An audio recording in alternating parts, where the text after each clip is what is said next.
I'm Mark Wishnia with your Townsquare Media Sports Report, brought to you by Crop Production Services. Beginning with high school 9, Shiloh increased their record to 4-0 with a win over Strasburg, 50-8. Head coach Fanon Barker was pleased with the big numbers his players put up in the first quarter. This week, Shiloh takes on Linton. If you watch the film, Linton's gotten a little bit better every week. They're undefeated in the region as we are, and it's going to be a tough battle for us. They run the ball very well, and then they do a nice job of run play action off that and hitting their big tight end. Meanwhile, Century High School improved to 2-1 after crushing Mandan last week, 47-0. This week, Century needs to look ahead to Minot. Head coach Ron Wingenbach. It's going to be one of the more physical games in the West region that we'll play this year, at least at this point. It'll be very important that we come out. We got to execute kind of some of the same things that have been going on here the past couple of games in terms of turnovers. I think right now we're a +6 in the turnover ratio, and that'll be an important aspect as we head into West region play. And Mandan, which was on the losing end of the 47-0 loss to Century, is now 0-3. Head coach Todd Sheldon says the team just needs to look forward. We're going to address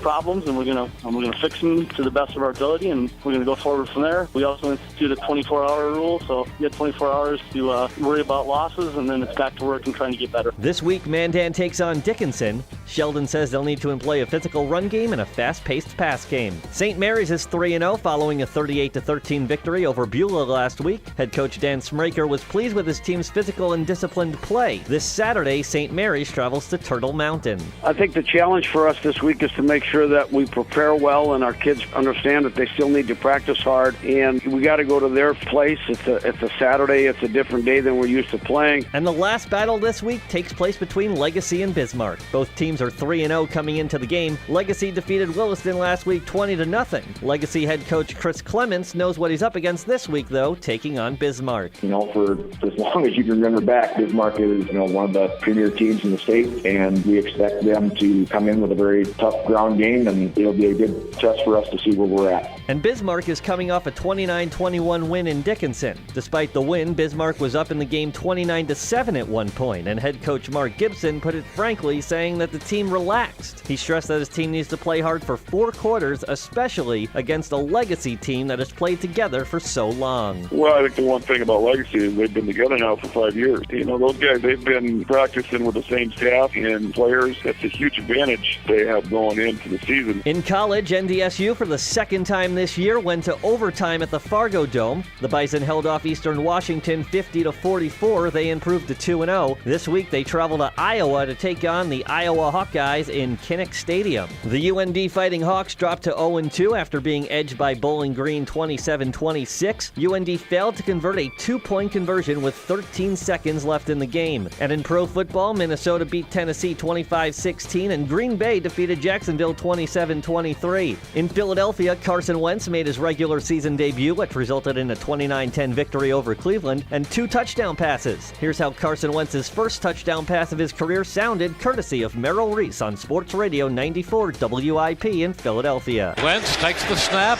He steps up, firing for the end zone. Caught! Touchdown! Touchdown! Jordan Matthews, a 19-yard strike. The first NFL touchdown pass by Carson Wentz. What a start! And that's your Townsquare Media Sports Report, brought to you by Crop Production Services. I'm Mark Wishnia.